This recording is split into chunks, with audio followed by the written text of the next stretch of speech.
It's spring in Rhode Island, in Narragansett Bay, and everybody's excited about the upcoming season, awaiting the stripers' arrivals, and a lot of us guys are sitting around tying some of our early season patterns, like this shrimp right here.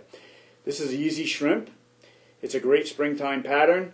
I've fished it all over the Northeast with great success in estuaries, outflows, back bays, salt ponds, and whatnot. It's a real simple pattern. It uses 3 materials.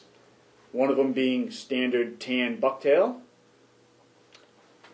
one of them being our product Easy Body in small natural, and some monofilament. Something like 20-pound test works rather well. We're going to create the monofilament eyes out of this. For tools, we'll be using a bobbin, of course, some monofilament thread, and some scissors, a cigarette lighter, a Pantone marker. This one happens to be tan green, and my favorite dope, a little bit of Softex.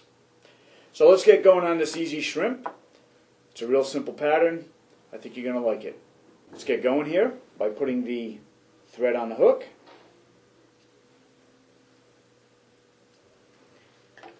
And I'll wind this thread right back to right about the hook point.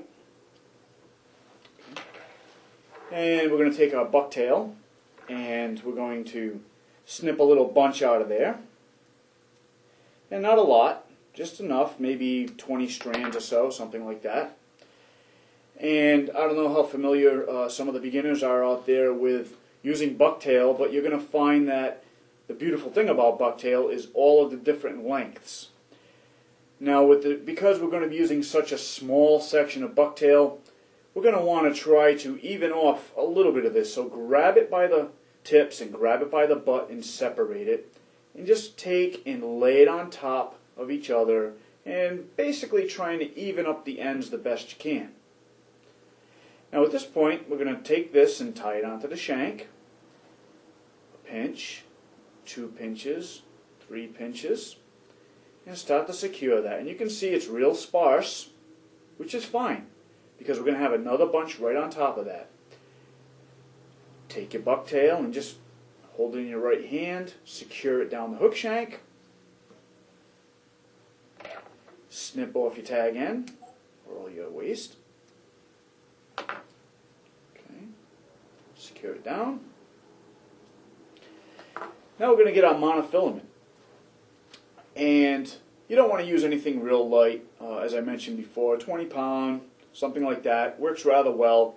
It's easier to work with than some stiffer material like 40 or 50 pound. But if you're tying larger patterns, a heavier size mono is probably a little bit better for you.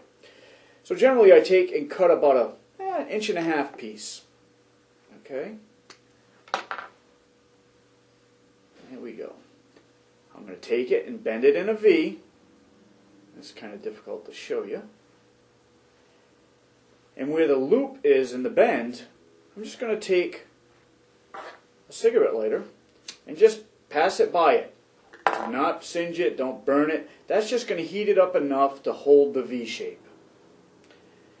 The next thing we're going to do is both of the ends are roughly even here, and I'm going to take the lighter and start to melt little balls on the end.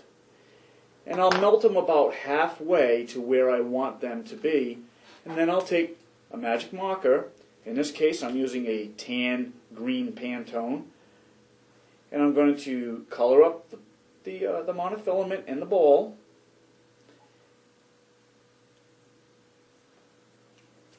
And then singe it again. And get these eyes to be about the size that we're looking for. The reason for the magic marker is so that it does tend to darken it up and gives you a nice pupil look. So we've got 2 nice pupils here ready to go. Now we're going to take that V, mount that right on the hook, do a couple pinches, lay it right on top of the bucktail. Now as you're coming down towards the hook bend, you're going to want to separate those 2 monofilament strands, one on either side of the shank, And as you get back here, what you're going to do is take the thread and the monofilament eyes. Pull one of the eyes back on your side, pass the thread under it. So between the monofilament and the hook. Now the one on the opposite side, or on your side, the camera side, you're going to do the same.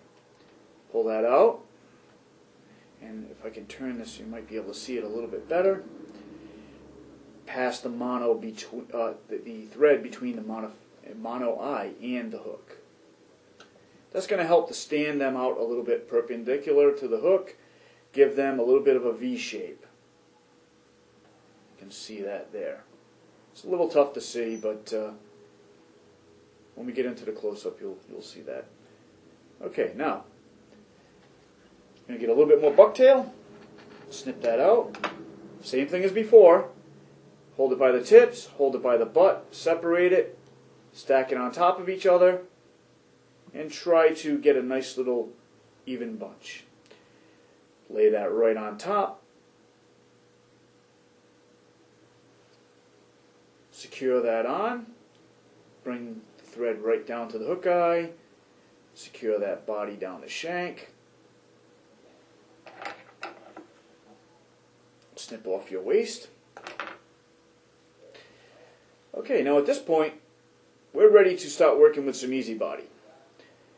And we're going to bring the hook, the thread down to the hook point and stop right above the hook point. We're going to get some small natural easy body. Snip out a section. And we're going to get our tan magic marker again. And I'm going to take the fat end of the magic marker and press it straight onto the tubing and pull the tubing. So it's going to look like this. And of course you have to do it on a solid surface like a table. I'll do it on the back of this bucktail hide here. And that'll give it some nice coloration. Be sure to get the white lateral lines in the tubing as well so that they take on a nice tan coloration. This is more of a tannish green marker. I think it's a really nice shrimp color. Put the cap back on the marker so it doesn't dry out. Now we're just going to slide the tubing onto the hook, stopping right where that thread is. Okay. Secure the tubing. Secure it good, because we want to be able to roll the material back over itself, just like turning a pair of socks inside out. Rolling it back and judging in the front how long we need our tubing.